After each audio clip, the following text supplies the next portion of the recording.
Hey, what's up, ladies and gentlemen? It's been a while since I made a video, but it's been actually over a year, and a lot has happened over this year. We have the pandemic, we have a new president, we have lots of things going on, and really, I don't even, I'm not even really like trying to make videos anymore. I just have a lot on my mind that I want to just get out. My wife calls it brain diarrhea, where I just get it all out. And what's on my mind right now has a lot to do with the subject of truth. And this is always hard for me to talk about because truth is such a cliche thing to talk about. What is the real truth, or what absolute truth, or the truth is like everybody claims to have the truth. So what on earth can I bring to the table? Well, no, I'm nothing really. I'm not trying to bring anything to the table. I'm just trying to get out my thoughts. And the thought that's occurring to me the most right now is that there's a nature to truth, and if you know me, you know that what I try to do is I try to find the indisputables. I try to find the thing that cannot be argued, the thing that is not negotiable, the thought that's not negotiable, or the realm or the philosophy that is not negotiable. And to me, the only thing that I have found that can reach that is in the realm of paradox. Paradox meaning it has to be true because by its nature there is no other way by its nature. So, for instance, to say like a bachelor, you can't call somebody a married bachelor because by its nature, that's a paradox. By its nature, it contradicts itself. It cannot be a round square, right? Same type of thing. So these concepts, these paradoxes, is where I find that it is the indisputable aspect. All right, so where am I going with this in terms of the truth that we see today? Um, and and to the best of my knowledge, from the 36 years that I've been on this planet, from the six countries that I've lived, and the multiple places that I've traveled to, all of it is the same in terms of this. Truth has this in common. It the it all comes down to consensus. Truth relies on consensus. Truth relies on consensus. And I'm going to let that kind of like sink in.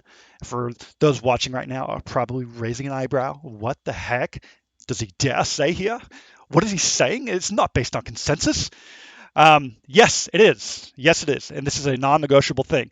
And what I mean by it's based on consensus is not that the means to find a truth is based on consensus. It's not like, well, we all believe this is true, therefore it is. I'm not talking about that. I'm talking about the while the discovery mechanism for truth is not consensus, the distribution method, the distribution mechanism is consensus, and that is not negotiable. So what do I mean by this? Let's use an example like the curvature of the Earth, whether the Earth is round or flat. Here's the thing: whether you believe the Earth is round or flat, you have this in common with your opposition. You believe it because you were told to believe it. Now, I know what some of you are thinking. That's not true. We've measured it. Okay, but even the measurement, if you, first of all, you yourself personally, you, not your teacher, the professor, not the textbook or anything, you personally must have measured it to know. And then you have to ask yourself, well, where where did you get the measurement tools from? Right? If you took a ruler and measured all the whatever tens of thousands or millions of feet, I don't even know how the circumference of the earth, and then say, ha, there you go, see, I measured it myself. Well, then you're relying, how do you know that the ruler was actually 12 inches, right? And then you can just keep going down this sort of like this rabbit hole of a what's the word, um, uh, they made a movie about it. um, Gosh, it's coming in. Chris Nolan. Inception.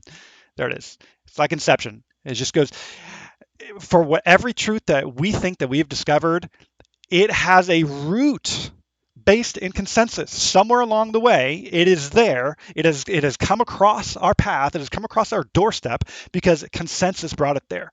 It's not just because truth just happens to stumble across, unless that truth is self-evident. By self-evident is not I measured it myself, because again, I just explained.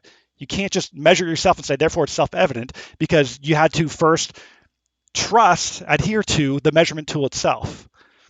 But that's why paradoxes are so big for me, because I don't need a measurement tool. I just need to give me a definition, and if that definition in essence contradicts itself, then it cannot be. All right, so how does this play out into more hot topics of today? Let's talk about the all-important vaccine or wearing a mask, right? And this is the prediction that I will make. Everybody within the sound of my voice, anybody who watches this video, 100% of you, not a single person here can escape this. Whether you believe in this or not, you can't escape this. Whether you believe that masks work or whether you believe that masks do not work, the reason you believe it is because you were told. That's the reason you believe it. There is not enough science out there of self-evident proof where you're not relying on somebody else telling you something about the vaccine or about the masks. There's not enough self-evident aspect to it to not rely on something that somebody says. Now, this is a very, very important aspect, I find, because it's not to say that truth is, not to be trusted or anything like that. I'm just saying, I'm not trying to say what we should or shouldn't do, or what good or bad or anything. I'm just trying to say what is, so we can try to understand reality a little better.